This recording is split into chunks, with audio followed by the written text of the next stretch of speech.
commencer la présentation, un remerciement bien entendu aux adhérents et partenaires du Gérontopole qui ont contribué, soit en venant témoigner ou soit par l'envoi de données qui ont contribué à la bonne conduite de cette étude, et également à l'équipe interne du Gérontopole à travers les corrections qui ont été fort utiles pour la bonne tenue de ce document. Sachant que ce document final, vous l'avez partiellement entre les mains avec la synthèse de l'étude Habitat et puis une étude Habitat qui est complète, qui est quasiment terminée et qui sera prochainement en ligne. Donc ça va venir assez rapidement. Voilà en préambule ce que je pouvais dire. Je commence avec la question de l'habitat qui est essentielle, notamment dans un cadre politique qui est celui même vis-à-vis de la volonté des personnes âgées qui, au gré des enquêtes d'opinion, confortent la volonté de vieillir chez soi. Et donc l'angle de l'habitat me semblait extrêmement important comme approche pour justement voir un peu par ricochet quels enjeux il pouvait en découler, quel portrait on pouvait faire dans un premier temps, et puis ensuite voir quelles problématiques et enjeux cela soulevait entre les territoires. Sachant que cette étude, elle s'est appuyée sur différentes sources. Tout d'abord des sources statistiques liées à l'INSEE sur les conditions d'habitation. Donc le fait de vivre seul ou non, après 65 ans, après 80 ans, la superficie moyenne des logements, la taille, le nombre de pièces dans les logements occupés par les ménages retraités. Ça pouvait être aussi le statut d'occupation, le fait qu'ils soient propriétaires, locataires dans le parc social. Ça, c'était le volet INSEE. Aussi, on s'est appuyé sur d'autres, il faut les remercier, d'autres données externes qui sont par exemple de l'Union sociale de l'habitat, sur les demandes externes et internes au niveau du parc social, qui émanaient des personnes âgées dans l'ensemble des logements sociaux, savoir quelle était la teneur du vieillissement.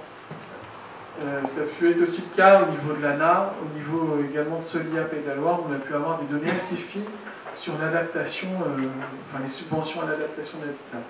Donc l'idée, ça a été dans un premier temps de croiser statistiquement puis cartographiquement ces statistiques, et dans un second temps, de soumettre les cartes principales qui faisaient office de faits saillants à différents adhérents, à 22 adhérents qui ont été consultés à travers différents enjeux, savoir un peu quels étaient selon eux, quels étaient leurs retours sur l'expérience du vieillir chez soi, quels enjeux émergeaient, voir aussi au niveau du côté des professionnels quelles étaient les réponses, s'il y avait adéquation par rapport à ce même vécu de vieillir chez soi. Et toutes ces analyses statistiques, cartographiques, qualitatives ont été ensuite recoupées à différentes enquêtes nationales, principalement, et un petit peu internationales, sur le sujet, sur le fait que ce soit sur les mobilités de retraite résidentielle, ça pouvait être aussi sur l'habitat, l'ergonomie de l'habitat, sur les dynamiques démographiques, etc. On s'est appuyé principalement sur différents niveaux. 3, j'en identifie 3, même 4, donc la région, comme on peut voir, le département, nos 5 départements, les intercommunalités, métropolitaines, comité d'agglomération, le PCI, sachant que c'est une échelle qui tend de plus en plus à avoir d'importance et qui peut être positionnée via des compétences extra-légales sur ce domaine. Et puis ensuite, j'ai pu rajouter en qualité de géographe, entre guillemets, différentes analyses selon le type d'espace, ce qui me semblait essentiel, notamment à l'heure actuelle, au niveau social et territorial, où on a des décalages assez conséquents entre les grands pôles, les grandes agglomérations, les espaces périurbains, les petites, moyennes villes et les espaces ruraux. Donc c'était une entrée qui me semblait pertinente dans le cadre de cette étude. Bon, premier de toutes ces sources, de toutes ces données, on a pu retirer plusieurs faits saillants. Vous pouvez retrouver sur la synthèse et que vous retrouverez plus en détail sur la version complète de l'étude.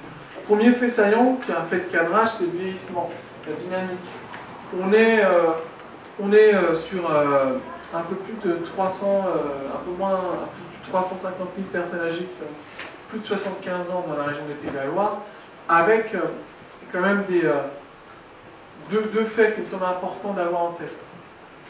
Tout d'abord, on peut le voir sur la carte, je ne sais pas si vous voyez, des périphéries, que ce soit en milieu rural, ou bien même sur le littoral, ou bien même dans le sud vendéen, où la part, la représentativité démographique des personnes âgées est plus importante vis-à-vis de la moyenne nationale. Donc elle est de 9,2% pour les plus de 75 ans, là elle culmine jusqu'à 15-16%. Pareil pour les plus de 60 ans. Donc ça c'est le premier fait. On a d'abord le littoral et les espaces ruraux, d'une part, qui sont marqués par le vieillissement, et d'autre part, des métropoles. Des métropoles qui sont où la part des personnes âgées est nettement inférieure dans la population totale. Ça, on raisonne en termes de proportion. Si on raisonne en termes de valeur absolue, en masse, c'est avant tout en métropole où le vieillissement urbain est davantage marqué. On retrouve les plus grandes masses. Les conditions d'habitation des personnes âgées. Alors là, ce que j'ai pu faire, la légende, vous l'aurez dans l'étude approfondie. Je vous demandais davantage de vous concentrer sur la carte, je vais la commenter. En préambule, ce que je peux dire, c'est que j'ai croisé différentes variables. Le fait d'être propriétaire à la retraite, ou locataire, l'ancienneté d'installation, depuis 5 ans, puis plus de 20 ans, etc. Le fait de vivre seul ou non. Ça a été comme le fait d'habiter un logement qui fait moins de 40 mètres carrés, plus de 80 mètres carrés, plus de 120 mètres carrés. Ça peut être aussi les revenus, comme données que j'ai pu cartographier, que j'ai croisées, et ça aboutit à une typologie. Et donc, l'émergence de 6 profils. En vert, on a un profil rural, où concrètement, on a un taux de propriété qui reste très élevé, qui est surélevé dans la région Pays de la Loire, de 80% pour les retraités, alors que au niveau national, il est de 74%, donc plus 6 points par rapport à la moyenne nationale. Donc, on est dans une région où le fait d'être propriétaire est beaucoup plus marqué, c'est typique de l'ouest de la France. On a donc en milieu rural donc ce profil où on a davantage de personnes qui vivent seules, dans des logements plus petite taille, et qui sont davantage propriétaires. Donc ça c'est un premier profil. Un second profil qui est on peut voir en orange, qui est plutôt périurbain, où là les personnes âgées sont sous-représentées dans la population locale, c'est-à-dire que par rapport à sur 10 personnes, elles n'en représentent qu'une en moyenne. C'est un premier fait. Second fait, c'est qu'elles habitent beaucoup dans les maisons de grande taille, et qu'il y a un taux de propriété qui fait environ, qui oscille entre 85, qui oscille entre 85 et 95% de la population, donc ce qui est énorme. Donc on a des prédispositions qui sont beaucoup plus favorables. En rouge, on a le modèle le plus inégalitaire, qui est celui, le modèle urbain, le profil urbain, où là on retrouve plus de personnes qui vivent seules à la retraite, là où on a une surreprésentation des locataires à la retraite, mais aussi, donc ça c'est un fait, mais aussi là on retrouve une plus grosse inégalité générationnelle, où le taux de propriété des personnes âgées est, selon les villes, entre 15 et 20 points supérieur à celui de l'ensemble des ménages, de la population totale. C'est également le cas où on s'aperçoit que dans ces espaces, en ville, les personnes âgées habitent en moyenne des logements qui sont plus grands et davantage des maisons. Donc c'est un fait, il y a clairement une inégalité générationnelle qui est à prendre en compte dans ces espaces urbains. Et puis enfin, les deux derniers profils, où là on est sur des profils plus littoraux, où on vit davantage en appartement, notamment sur le littoral vendéen et le nord du littoral de la Loire-Atlantique, où on a surtout des personnes qui se sont récemment installées. Et ce qui, en termes d'intégration dans le tissu local, par ricochet, pèse dans les politiques publiques. et dans les jeux de sociabilité, et notamment lorsque les épreuves arrivent. Je pense au veuvage, à la perte d'autonomie, etc. Voilà, grosso modo, les principales conditions d'habitation que j'ai pu relever.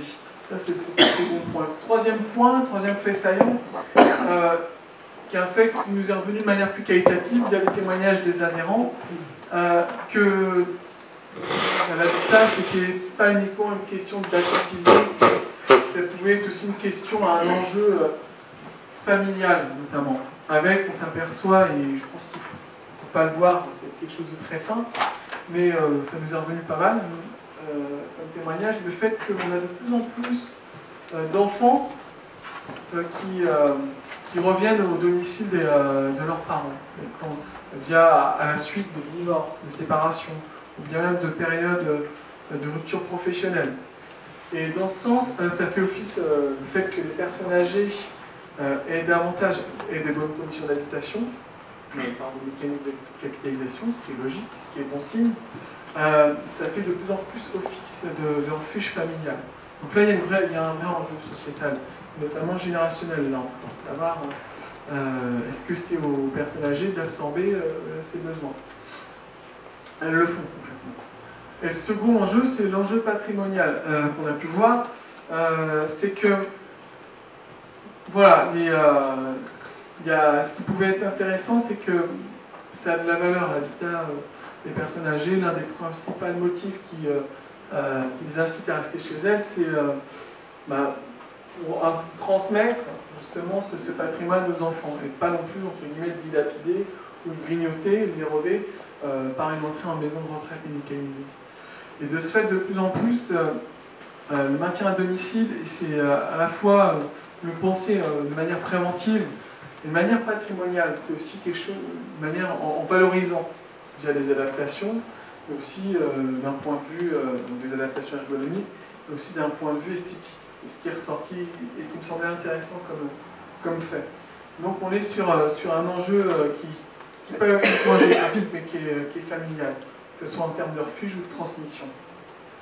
Quatrième fait saillant qui nous est revenu, c'était sur les parcours. On est face à, par rapport à l'adaptation, et Bruno Parmentier, qui est président de Solia Pays de la Loire, qui est lui-même retraité, par différentes anecdotes, nous a raconté à moi et Elisabeth que c'était une question, un enjeu qui était peu anticipé et qui était peu paré par des aménagements par les personnes âgées elles-mêmes. Donc, au niveau le constat, ce qu'on pouvait faire en relation, c'est que derrière il y avait un manque d'anticipation, mais aussi pouvait lier parfois un manque d'information. Partage d'informations entre les professionnels, entre les services d'aide à domicile et les acteurs de l'habitat, et qu'il y avait entre guillemets une orchestration à trouver là-dessus. Également, c'est poser la question des réponses intermédiaires qui se développent. Il y a différentes études qui pointent le fait qu'il y a un potentiel de développement en résidence-service assez important pour la région des Pays de la Loire. On s'est aperçu que c'était extrêmement éclaté, que c'était extrêmement difficile de recenser toutes ces formes intermédiaires d'habitat, notamment en forme collective, et ce qui répondait à un réel besoin. Donc voilà, on est face à une question qui va être de plus en plus posée par rapport au boom qu'on a pu observer.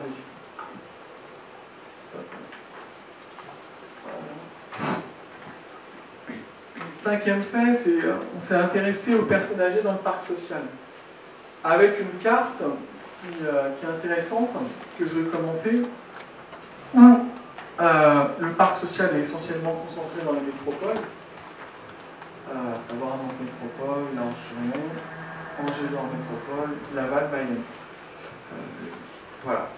Et que, à mesure que la densité de l'offre, le niveau de l'offre est élevé, la part des personnes âgées dans le parc social diminue. C'est là où il y a le plus de logements sociaux, où la part des personnes âgées dans ces mêmes logements sociaux est faible. Il y a une corrélation qui est instaurée, que met en avant la carte. concrètement. Et c'est là où il y a le moins de logement social, où la part des personnes âgées dans le parc social local est la plus forte. Voilà, cadré.